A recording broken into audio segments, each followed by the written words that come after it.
Oh, hi, James. I was just reading an article. I didn't really like it. The writing was okay, but I don't think it was effective. What that means is, to me, they didn't really get across the idea that they wanted to. I kind of understood, but it wasn't great. Today, what I want to show you is how to write effectively, to make sure when you finish writing, people understand what you're saying. Okay? And by the way, this kind of writing is great for university, high school, any kind of writing, even sales in English. All right? Come on, let's go to the board. Okay. First things first. If you want to write something about something specific, one of the best ways of doing it is to what? What's that you say? That's a question mark. That's right. You need to ask a question. By asking a question, what it does is it gives you a clear picture in your head of what you want to know. So, what's better? Blondes or brunettes? Sorry, let me say this. What's better, love or money? You ask a question.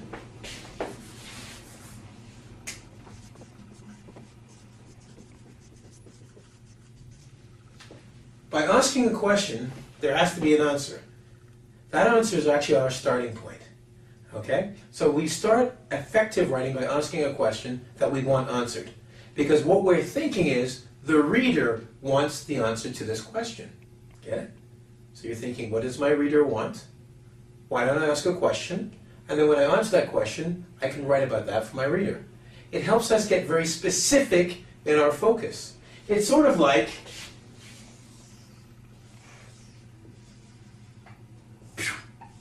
focusing on our target. Okay? So let's look at the answer. So the first part we want to do is, number one, ask a question. Let's do this larger. It might be hard for you to see, okay? So let's write that out again. All right? Number one, ask a question. Okay. That's the first thing we did. We did that right there. Which is better, love or money? What's the answer to this question?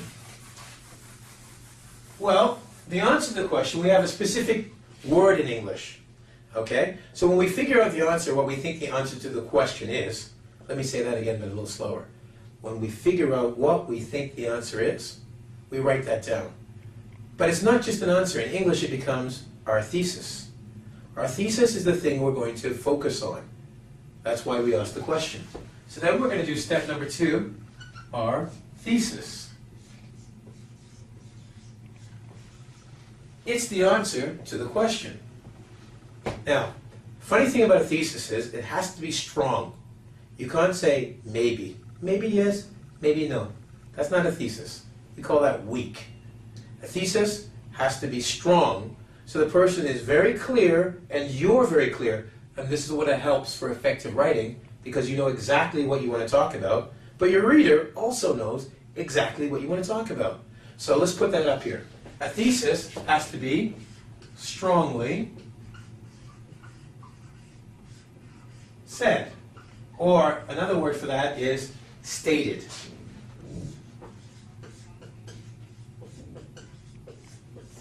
Okay? Take a look.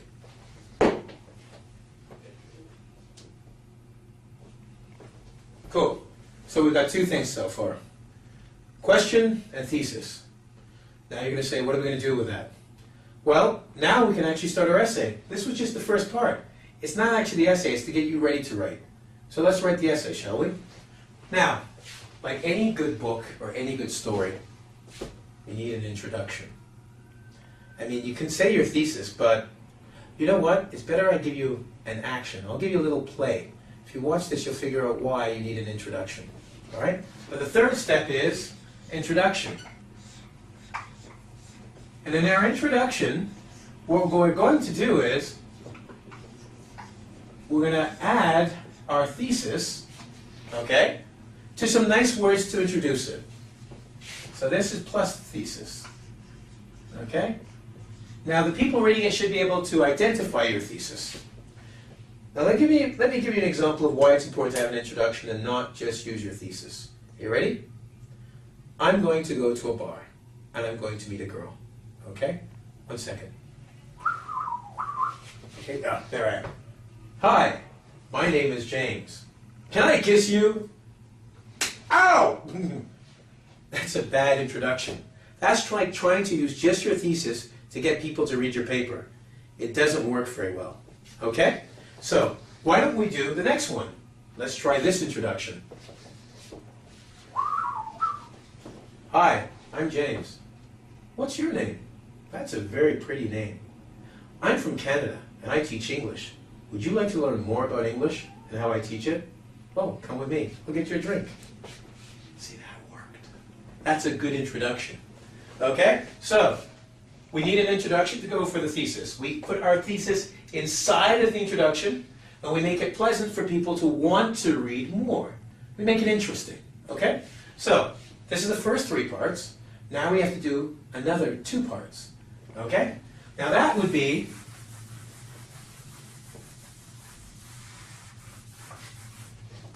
number 4, the body. The body is very important. Because I tell you my thesis, that doesn't make it true. It just means I believe it's true. It's like me saying to you, I'm a millionaire. First thing you're going to say is, prove it. Show me the money. Guess where that movie's from? No, guess where that line's from? It's from a movie. Okay? Show me the money. You're going to want proof. Now, this is one of the best ways to do proof. When we look at our thesis, now we're talking a basic essay, not a huge one. What we do is we have 3 reasons that make that thesis true. Okay? Now we'll call those 3 reasons the main reasons. So when we do proof, we're actually going to put it in a special place called the body of the essay. And one of the things we want in the body essay is a main reason. Now, you've got your main reasons, but that doesn't mean it's true. What we need to do is find other things that support the main reason. Okay? We call these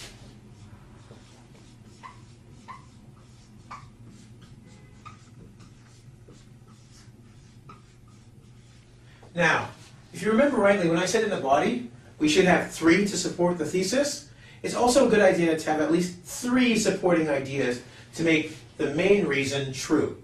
Okay? So that number 3 is very important here for us, okay? We want to have 3 main reasons and then 3 supporting ideas. If you're doing the math, 1, 2, 3 times 3, that's about 9 different sentences or ideas we want in the paper. Now finally, we'll come to our conclusion. How do we get to the conclusion? Well, let's look at it. We had a thesis, an idea, but we started with a question. We said, this is the true answer to the question, right? Then after that we said, okay, that true answer will be our thesis. We said our thesis, we hid it into the introduction, remember? I got the girl, yeah, remember that? Okay, now we had to prove it's true because no one just believes things you say. We came up with 3 main ideas. We supported each main idea with 3 supporting ideas. Now we come to the conclusion. The conclusion is where we turn around and say, with all of this proof or evidence that we have, I can say this is true.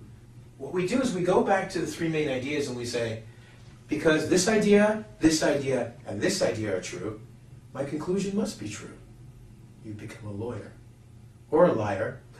That's another lesson altogether. But we want to prove it, okay? So we do our conclusion, okay? And our conclusion is based on the proof here, all right? Now, that's it for our lesson. I hope I've had a good thesis, and this is an effective essay for you. I hope I proved my case. And in conclusion, I think if you follow these steps, you'll become an effective writer in English. Listen, before I go, I got to do this really quickly. And if you look at the blue screen, it'll give you the 5 points again. Remember, question, thesis, body with main ideas, supporting ideas, and conclusion.